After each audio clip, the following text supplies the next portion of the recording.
দারুণ রিসার্চ। ঠিক আছে, তাহলে এবার এখানে রয়েছে সোয়ার্ম প্ল্যান্ট, আর এটার মজার বিষয় হলো একটা ডাল ধরো। এটা কি? এটা পুরো পটেটো চিপসের মতো খেতে। এটা দারুণ মুচমুচে, তাই না? নোনতা। হ্যাঁ, মঙ্গলে যদি একঘেয়ে খাবার খেয়ে বিরক্ত লাগে তাহলে এটা খাবারে দিলে স্বাদ বদলে যাবে। কি এটা দুর্দান্ত। আর এটা হলো আমাদের ফাইনাল বায়োম, সমুদ্র। এটা দেখো, Wow, এটা একটা বিচ। সত্যি একটা বিচ রয়েছে এই বায়োমের ভেতরে। বাকি জীবনটা কাটানোর জন্য সব জিনিসই এখানে রয়েছে, প্রায় সবই। চলো মঙ্গল গ্রহের ডিনার করা যাক। ঘোষ পেপার বাদে আরো ঘোষ পেপারের সাথে চলো এটা করি। এটা একটা সুন্দর গার্ডেন যেটা 2.5 একর কৃষি জমির সমান পরিমাণ খাদ্য উৎপাদন করতে পারে। মাত্র 20 বছর আগে যদি কেউ এই গার্ডেনটাকে একটা ব্যবসায় পরিণত করতে চাইতো সেটা প্রায় অসম্ভব ছিল। কিন্তু শপিফাইকে ধন্যবাদ, তোমার বিজনেসকে সফল করে তুলতে এর জুড়ি মেরা ভার। যেমন ভাবে এই ভিডিওতে টেকনোলজি পৃথিবী বদলে দিচ্ছে, শপিফাই বিজনেসের জগৎকেও বদলে দিচ্ছে। আগের থেকে অনেক সহজ করে তুলছে। প্রত্যেক 26 সেকেন্ড অন্তর শপিফাইতে একটা সেল চলে। কার্ল, তোমার কি লেবু চাই? হ্যাঁ, নিশ্চয়ই। শপিফাই নতুন টুল সাইট কি মূলত তোমাদের ব্যবসার জন্য একজন এআই সহ কো-ফাউন্ডার এবং একটা ওয়েবসাইট, মার্কেটিং প্ল্যান সেট করা আর সময় বাঁচাতে রুটিন মেনটেন করা। এটা সত্যিই দারুণ। আবার ঘোষ পেপার? না। এটা ছোট। না।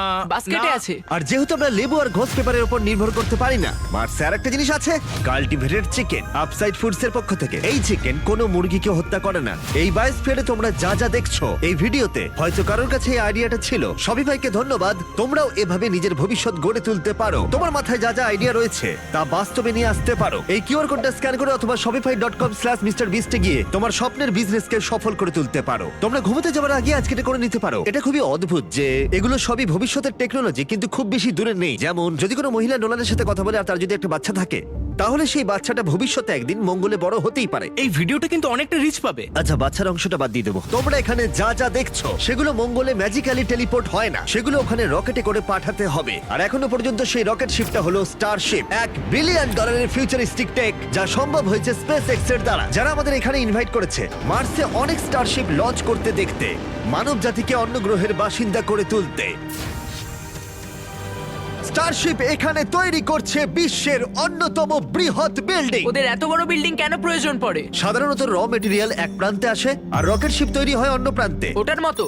হ্যাঁ, আমি বলতে চাইছি রকেট শিপের পিক্স সব জায়গায় রয়েছে। আর আমরা পেয়েছি স্টারশিপস এর ভাইস প্রেসিডেন্টকে। ও আমাদের এখানকার ডেভেলপিং টেকনোলজি দেখাবে যা মানব জাতির ভবিষ্যৎ নির্ধারণ করবে। এটা স্টারশিপের ভেতরটা। Wow! কয়েক বছরের মধ্যেই আমরা মানুষকে চাঁদে পাঠাবো আর তারপরে মার্সে। মঙ্গলে যাওয়ার টিকিট কিনতে পারি আমরা? এ বিষয়ে আমরা পরে কথা বলবো। দেখা যাক। আর তুমি কি একেবারেই হাজার হাজার স্টারশিপ পাঠাতে চাও? হাজার হাজার স্টারশিপ। প্রত্যেক স্টারশিপে 100 জন থাকতে পারবে? হ্যাঁ। ও মাই গড ভাই, ফিউচার সত্যিই দারুণ। আমি সত্যিই এক্সাইটেড। যখন আমাকে চারিদিকটা দেখানো হচ্ছিল মানবজাতির তৈরি সবচেয়ে সুন্দর জিনিসটা কি, তখন আমি কিছু কঠিন প্রশ্ন জিজ্ঞাসা করলাম। স্টারশিপ কি কখনো মহাকাশে আনআইডেন্টিফাইড অবজেক্টের মুখোমুখি হয়েছে? এখনো নয়, তবে পরে গিয়ে হতে পারে। উত্তরটা কি উল্টো হবে যদি আমি ক্যামেরার পিছনে জিজ্ঞাসা করি? না। ঠিক আছে, চলো যাওয়া যাক। অদ্ভুত লাগছে এখানে সবাই কতটা নরমাল, যেমন সবাই এখানে পরিশ্রম করছে, কিন্তু ওরা রকেট তৈরি করতে পুরোপুরি অভ্যস্ত হয়ে গেছে। এটা দারুণ, সত্যিই দারুণ। তোমরা কি বুঝতে পারছো তোমরা রকেট শিপ তৈরি করছো? হ্যাঁ, এটা দুর্দান্ত, তাই না? আমি অবাক হতাম যদি ওরা না বুঝতে পারতো। আর এই দুজন যে রকেটগুলো তৈরি করছে সেগুলো পুরোপুরি রিইউজেবল স্টারশিপস। আর যখন সেগুলো পৃথিবীর আবহাওয়ায় ফিরে আসবে সেগুলো লাভার থেকেও বেশি তাপমাত্রা সহ্য করতে পারবে। তাই স্পেসএক্স টিম তৈরি করেছে একটা কাস্টম হিটশিল্ড সিস্টেম। হিটশিল্ডের ব্যাপারে তখন আমরা কথা বলছিলাম, আর এখানে তোমার জন্য একটা রেখেছি আমি। তোমার কি মনে হয়? তাহলে এটা হলো হিটশিল্ড টাইল। এটা আসল হিটশিল্ড টাইল। এটা তো খুবই হালকা, একটু ধরে দেখো। এরকম প্রায় দারুণ। 18,000 আছে। এটা কত গরম হতে পারে? এত গরম হতে পারে যে ব্লো টর্চ এর মধ্যে দিয়ে যেতে পারবে না। যদি আমার হাতটা এখানে রাখি আর এটা এখানে রাখি আর তুমি একটা মশাল জ্বালাও, হ্যাঁ, আমি জ্বালাবো। সত্যি তোমার বিশ্বাস আছে? হ্যাঁ, বিশ্বাস আছে। টেস্ট করা যাক, কেউ একজন মশাল জ্বালাও। আমি ওয়েভারে সাইন করেছিলাম। না, ওয়েভারের প্রয়োজন নেই। হ্যাঁ, অবশ্যই ব্লো টর্চটা দেখতে স্টারশিপের মতোই। এই কোম্পানিটা সত্যি খুবই ভালো, যাতে তোমরা দেখতে পাও রেফারেন্সের জন্য। একবার দেখো এটা। কাল তোমার উচিত। হ্যাঁ, নিশ্চয়ই। আমি ধরে রাখবো। দাঁড়া দাঁড়া, না আমার হাত পুড়িও না। হ্যাঁ, একদম। ওয়াও, দেখো এটা অরেঞ্জ হয়ে যাচ্ছে। এটা এখন প্রায় 2000 ডিগ্রি আর আমি কিছুই অনুভব করছি না। বিজ্ঞান অসাধারণ। এটা আমি ধরলে কি হবে এখন? তোমার হাত এতে পুড়বে না, কিন্তু এতে ও যেন বলছি কি বোকা। স্পেসএক্স একসাথে কয়েকশো স্টারশিপস তৈরি করছে। তোমরা এমন ভাবে রকেট বানাচ্ছ যেন গাড়ি তৈরি করছো। একদমই পুরো গাড়ির মতো রকেট তৈরি করা হয় এখানে। তারপর আমাকে অনুমতি দেওয়া হলো কিছু করার জন্য যেটা সাধারণ নাগরিকদের জন্য নিষিদ্ধ। এটা সমান, তাই এখানে সব টাইলস গুলো লাগানো হয়েছে। আমি কি একটা দেখতে পারি? জিজ্ঞেস করি, দাঁড়াও। আমরা চাই না রকেটটা উড়ে যাক। হ্যাঁ, অবশ্যই। আমরা এখানে নতুন কাউকে দিয়ে ফ্লাইট হার্ডওয়্যার ইনস্টল করাতে চাইছি না আর কি।